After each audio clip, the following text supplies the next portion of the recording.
Sheldon Cooper was far more disgusting in the original pilot of The Big Bang Theory. For 12 years, Jim Parsons' legendary sitcom character served as the focal point of the CBS comedy.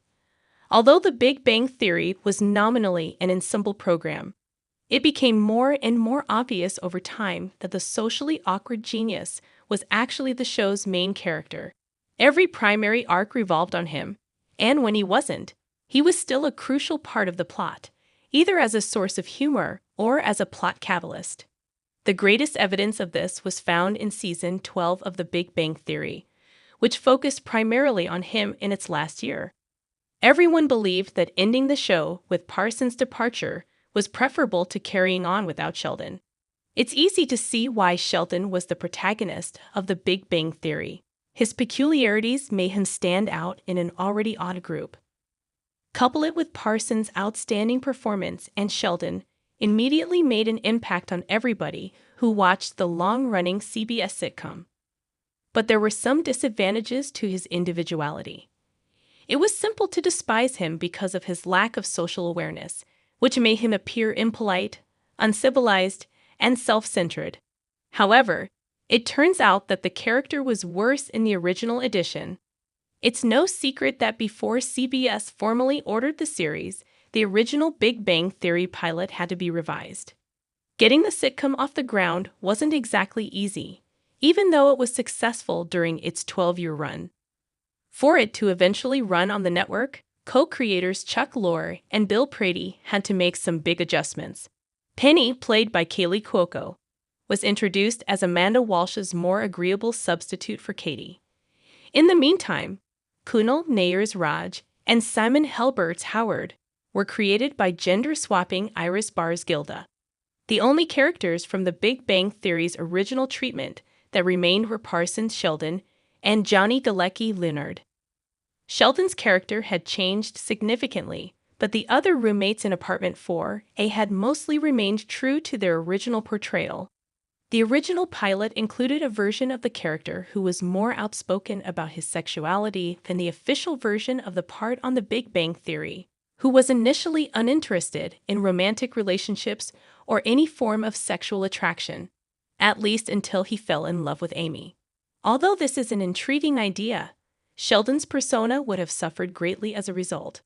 He would be sleazy, which is the only thing he wasn't in The Big Bang Theory, in addition to being impolite and misogynistic.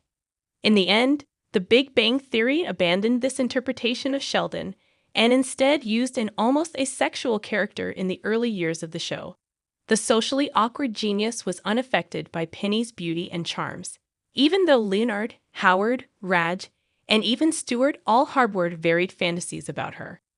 It's almost as though he only put up with her presence because he knew his best friend admired her.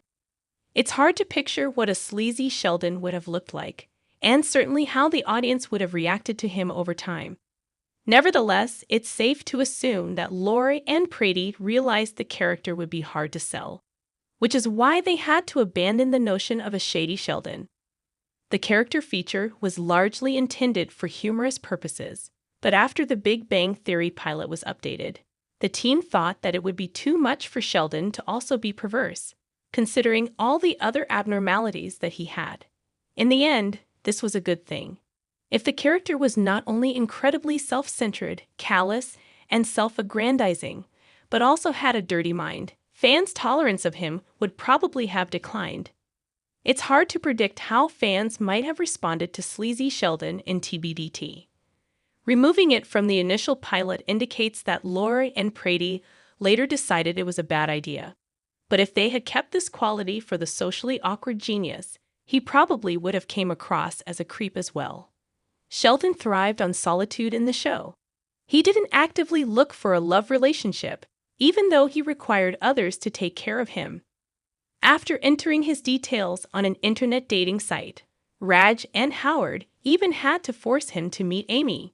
Considering all the flack that The Big Bang Theory has gotten over its brand humor, however, it's reasonable to guess that sleazy Sheldon would have been another topic of complaint for the program.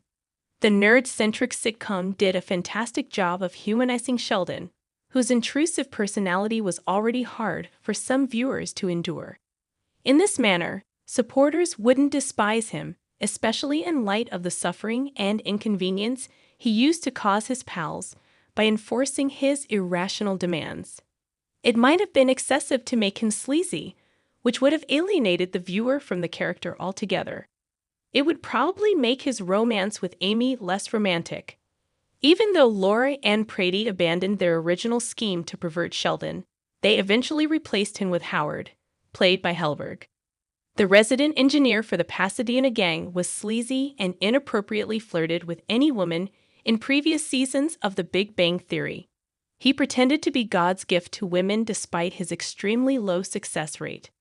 It was hard to watch now during reruns because Penny was typically the target of his unwelcome approaches. Indeed, Helberg concurs with the critiques of sleazy Howard and is pleased that the nerdy sitcom was successful in rehabilitating the character. The Big Bang Theory steadily improved Howard's life with the introduction of Melissa Rauch's Bernadette. The fact that his metamorphosis was hardly perceptible while was taking place adds to its impressiveness. Fans soon discovered that the wicked Howard was already a loving spouse and, by the conclusion of The Big Bang Theory, a devoted father. Given that Sheldon's characteristics were frequently incorporated into the plot of the program, it would have been challenging to make that minor alteration to him. Even though Parsons probably could have played sleazy Sheldon, it was the right decision to cut him.